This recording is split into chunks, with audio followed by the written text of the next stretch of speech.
pacing dito hanggang sa may last 100-meter mark. Yung sa isa, si Iris. At yung kala natin, tatapos na ng karere. Iris under CB Ardonia. Ito pa na, nagpaparimate. Ang malakas na rimate ng numero 2, Etnan, under John Sadio de Ocampo. Sabi nga natin, kala natin kay Iris na yan. Pero ito, malakas na nagpaparimate nga Etnan. And also, the favorite Heroes del 96. Dikit-dikit na lang magkakasali ang tatlo na yan. Sapit ang finish line at dyan medyo makaka-ubos na ng bagya dyan si Etnad. Tingnan natin. Natin naman. So, 2. Okay, mukhang 2-6. Sige, although tingnan natin mamaya ang ating maging official sa ating race number 1. Replay as they turn for home.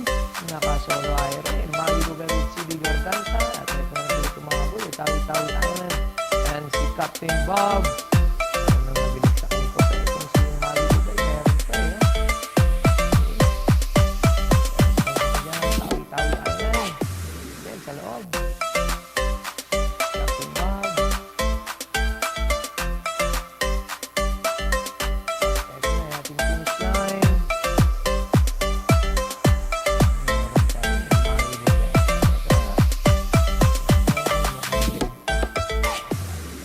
6, 5, 3, and 2 unofficial placings. Para natin kung Barbarino.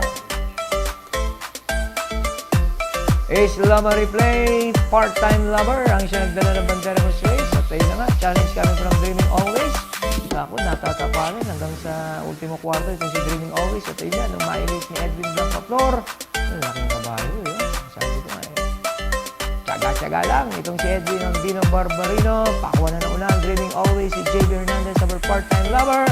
At ito na, yung ating yamadong si Dino Barbarino. Maraming muntika ng mahulog sa akin na uupuan. At ito na ating finish line. Yan, palagpas na yun.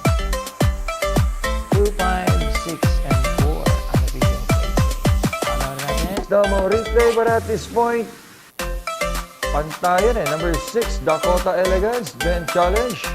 For number 3, Mabel sa labas. Ganon din sa numero 1, Parisian Light. Nagdikta nga ng pacing dito sa Winghart in the early goings. Pero nasa tercero pwesto lang to. Nagpaparimate na nga si Rick Parker. Ito na, walang makakuha ng unahan.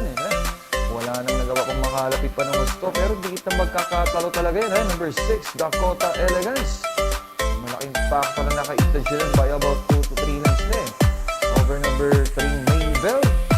At yan, kapiraso na lang magkakatalo. Tignan natin. Going to be 6. Yun, by ahead. 3, 1. Tapos pang-apat yung 4 Krugeran. 6, 3. Winner Miss Melency Habla, 402 kilograms glove. Havana. Ace Lama Replay, Real Equity. Ang siya nagdala ng bandera for race. Pero paubos na yan. At ito na, Biado, Batang Kanlaon. Kaming Baya, Marilag Skydance. At yun, yung ating eventual winner na si Club Havana with Kelvin Villalobos. Nakalabas-labasan. Bagyang makakauna na rito. Numero 1 si Batang Kanlaon. So may dating ito si Club Havana with Kelvin D. Ababa. Kaming-bala Marilag. Nandiyan na din na natin niya. At dito nga, yan. Una na Club Havana over Batang Kanlaon. Natin natin. 5, 1, 3, and 4. Ano pinili? Maganda sa Derechahan, nakagapay ng segundo pwesto. Numero 2, Gold Rush, but at this point, nauuna na. Gold Rush against number 7, Creation of Adam, papilog na. At ito na, magkakaroon mga ng challenge. Numero 3, longest shot na Wolfgang. At dyan sa may last 100-meter mark, larong nauuna na dyan. Numero 2, Gold Rush over number 7, Creation of Adam. Tapos late charge for number 3, Wolfgang. Magkakatayan sa finish line. Dos, Gold Rush and Wolfgang. Tingnan natin datingan para sa ating penta. So, 2, 3, 7, 6. Tapos panglima yung 4. Stay. 2, 3, 7, 6, and 2. Mahabol na rin. 4 Jen Sadenap na siya ating eventual second placer. Tapos dumarating na rin din yung 5 Magnolia Ashley. At dyan sa may last 100-meter mark. Yan na. leading by about Alain Canehat, Queen Margot over Jeng Sadanap and Magnolia Ashley Prince Armand. Tapos magkakaroon tayo ng photo for 6. Dami ng datingan sa may quinto pwesto. Sige, tingnan natin. Datingan para sa ating Super 6. Klaro, 7, 4, 5, 6. Tapos, yan, dikit eh. Mukhang fresh yung pang-5. Tapos yung photo for 6 natin between 8 and 2.